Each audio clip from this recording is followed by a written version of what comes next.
proses pembentukan rekombinan baru dari material genetik dengan cara penyisipan suatu molekul asam nukleat asing yang dihasilkan dari luar sel ke dalam suatu vektor sehingga memungkinkan penggabungan dan kelanjutan berkembang diperbanyak di dalam sel inang yang baru. Jadi, intinya rekayasa genetika yaitu membuat rekombinan yang baru. Seperti membuat insulin harus membuat teknik rekayasa genetika terlebih dahulu. Rekayasa genetika ada yaitu klon. Klon yaitu menyisipkan gen yang terdiri dari organisme baru atau DNA rekombinan baru yang terbentuk. Klon yaitu organisme identik yang terbentuk secara genetik dan membawa seluruh potongan DNA yang telah disisipkan dan memperbanyak molekul yang baru.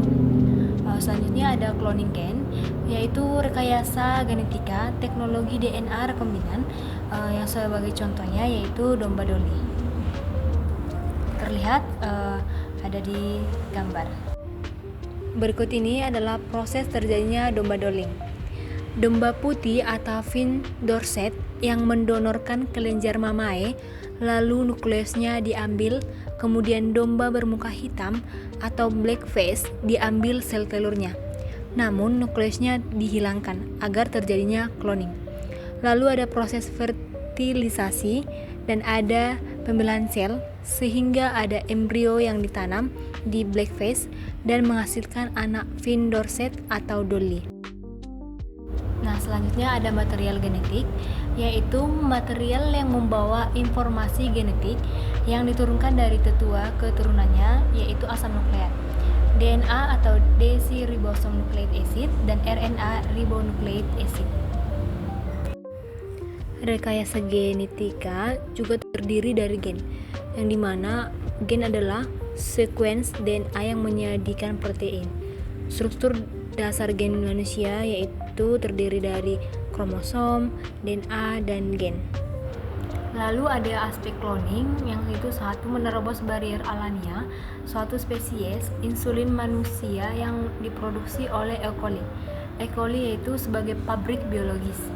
Terus yang kedua memungkinkan memperoleh dan memanipulasi secara relatif potongan-potongan DNA yang menjadikan fungsi spesifik terapi gen penyebab penyakit keturunan. Contohnya yaitu Blum faktor untuk penderita hemofilia. Yang ketiga, adanya rekayasa genetika memungkinkan kita tidak hanya mengisolasi dan men-screening, tetapi juga dapat mengkonstruksi organisme, dalam hal ini galur-galur yang produktif, mikroorganisme, tanaman, hewan, atau yang disebut dengan bioreaktor. Berikut beberapa teknik dasar yang berkaitan dengan cloning gen. Yang pertama, metode isolasi DNA. Yang kedua, metode memotong dan menyambung molekul-molekul asam nukleat.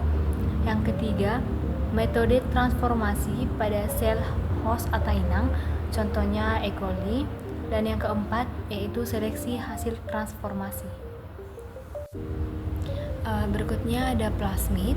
Plasmid ada beberapa poin, yaitu molekul DNA ekstra kromosom yang bereplikasi mandiri, berbentuk sirkular dan utas ganda.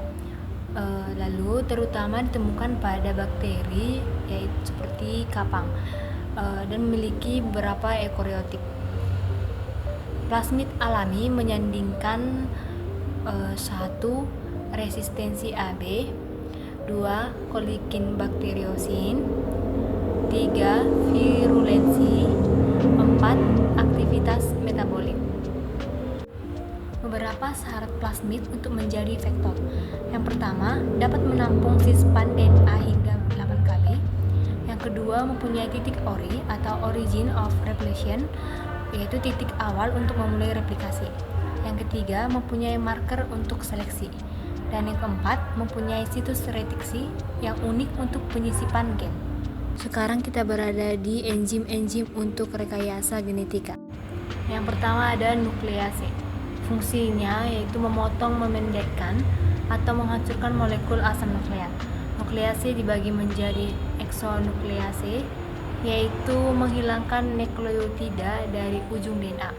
Lalu ada ekdonuklease, yaitu memutus ikatan fosfodiester di bagian tengah DNA.